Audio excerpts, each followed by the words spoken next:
Hello and welcome to SYSTRAcast, the podcast from SYSTRA for all things transport, infrastructure and more.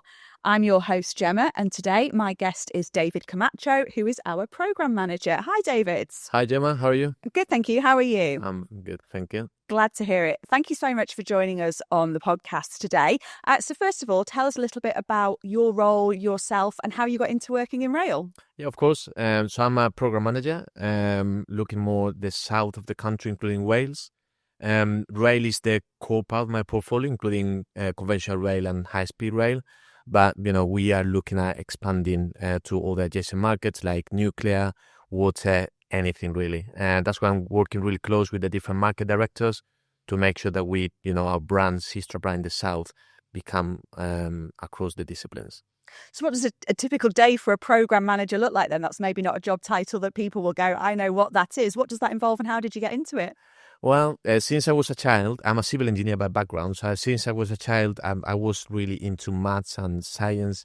So it was very soon I started to pay attention on the big infrastructure around us. People don't really get into it, but to me, that was probably the small seed growing inside me as a civil engineer. And then I moved to project management and program management, which is very exciting because to me, that's a key function to ensure that projects are delivered safely, on time and on budget.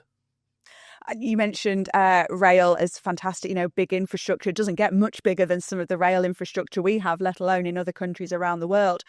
2025 marks 200 years of the railway. So tell us what you think about that kind of heritage, how rail has supported our country over the past 2 centuries and what it really means to have such a fantastic rail network. Yeah, well, I think it's a fantastic milestone, the fact that we as a country, we invented a mode of transport that not only changed the UK, but changed the world. And I think still nowadays that rail is the best way to move people from A to B safely, efficiently and sustainably. And there's a lot of more work to do and SYSTRA will play a key role on that. So talk to us a little bit about some of the projects that SYSTRA has been involved in over recent years. I know you've got some fantastic examples of the work that we've done. Yes, I've been lucky that I've worked in really, really exciting projects, like, for example, Gatwick Station project on Evervale. Evervale, I like to use Evervale as an example of a project that changed people's life. So in very simple terms, Evervale changed the frequency of the service from very remote small villages in the Welsh valleys to Cardiff, and it changed from 1 train an hour to 4 trains an hour. As you can imagine, that actually changed people's life. So I'm really proud that me and SYSTRA, we were part of that change. That's really crucial, isn't it, though, those benefits? And actually, it's not only about the A to B and extra trains per hour is a great thing, but that then kind of unlocks so much more beyond that for day-to-day life, doesn't it? Absolutely. And that's why we need to look at innovative ways to, as you say, it's not only moving people from A to B, it's about making the whole experience a good experience so people keep using the rail. So you've mentioned a couple of key projects that we're currently working on as SYSTRA, but as you say, you've had a long career in rail, having started in civil engineering. What are some of your personal highlights from your work so far? So something that I would mention, the first project that I started working when I was a graduate was in Spain, and it was supporting a tram in Colombia. And I think that straight away made me realize how global our profession is and how can you change a place miles away from the place that you are, and I think that's really inspirational. And then in the UK, one of the projects that really was a step in my career was Waterloo Station. So that at the time, back in 2015, it was the biggest project in the UK, and Waterloo is the busiest station in the UK. So changing the whole station, for me as a young engineer, it was absolutely transformational for me.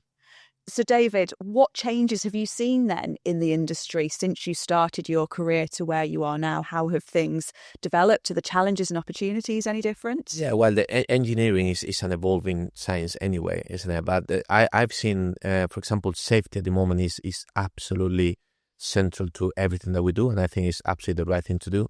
And we just need to keep working in that direction. Another focus area that's become even more important over recent years is climate change as well, hasn't it? And net zero goals and targets are now in place, and sustainability is much more at the forefront of everybody's mind.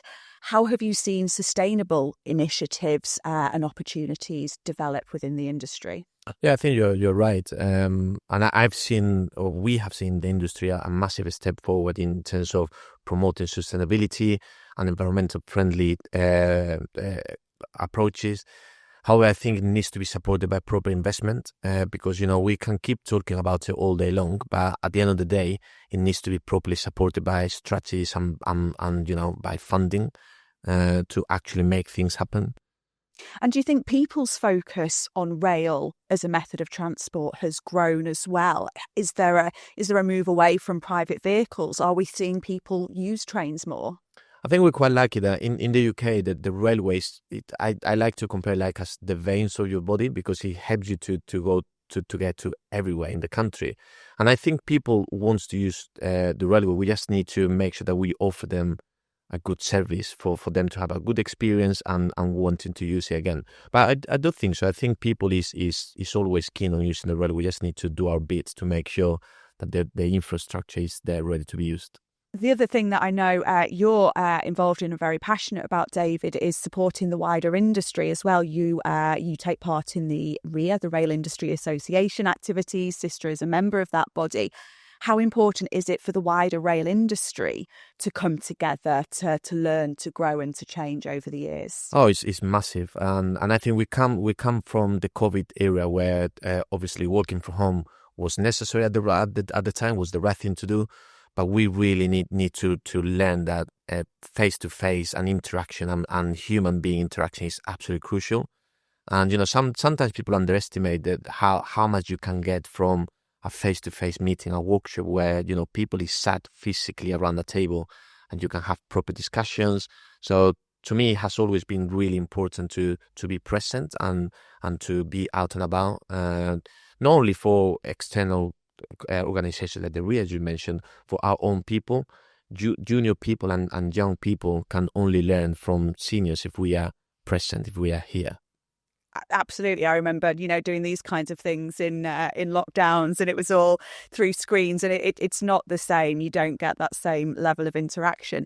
And you touched on there about supporting some of our early careers colleagues, encouraging people into the industry. How important is that to make sure that we're still developing and building skill sets and giving people that inspiration to come into the rail industry? Well, it's crucial, isn't it? Without the young people, we won't be here in the future. So it's really, really important that we help them and to me, as I said, to be present and to be able to transfer all our knowledge and our expertise is absolutely paramount for them to grow as professionals.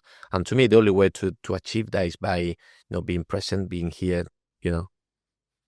And what do you say to encourage people if you were at a careers fair or talking to graduates maybe about where they wanted to go? What would you say to convince them to come and work in rail? Well, I just, for me, it's easy because I've always been passionate about engineering and about railway. But it's as I said before, in the UK, the rail is in the heart of our country. So being part of that journey is very exciting. And yeah, there's up and downs in the industry and in any other industries, but the railway is there and it needs good people to make sure that it will be there for the future as well. So the future then, like I said earlier in the episode, we're looking at 200 years of the railway into 2025. What do you think the next 200 years might hold for the industry? Wow. I don't know. Ball time. I don't know, but something that I do know, and I think is innovation needs to really happen. And I think recently the word innovation has been quite used in the wrong way. To me, innovation is we need to be ready to first invest money, because if you want to innovate, you have to invest money up front.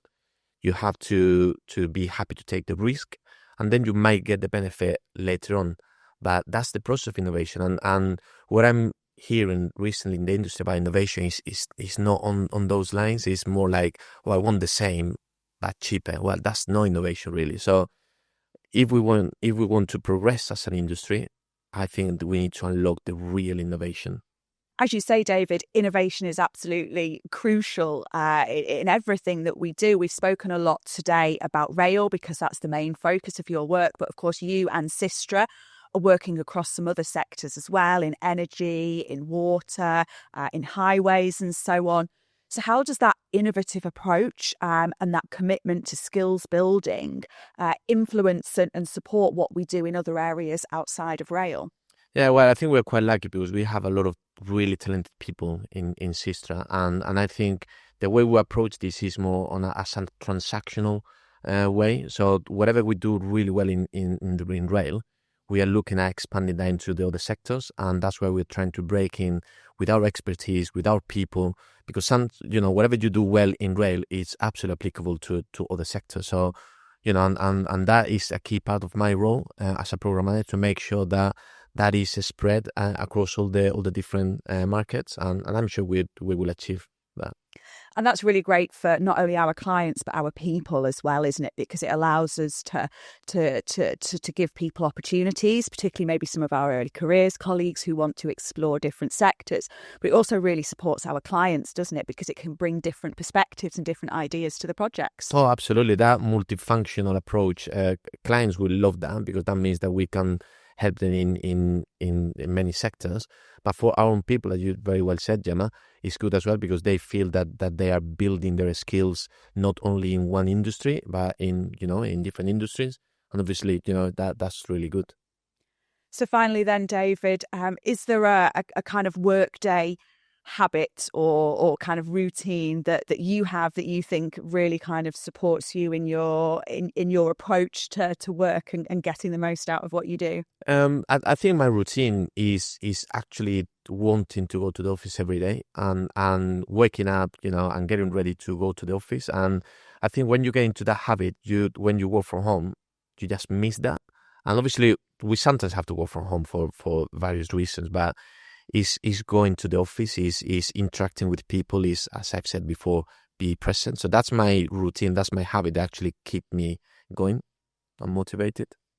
Fantastic. Well, thank you so much for joining us today on the podcast, David. It's been great to speak to you. Brilliant. Thank you. And thank you to everybody for joining us and tuning in as well. Don't forget that you can stay in touch with SYSTRA in a myriad of ways. We are on social media channels. Just search SYSTRA UK and Ireland. And if you head to our website, systra.com/UK, you'll find all our latest news there and be able to sign up for our newsletter as well. See you next time.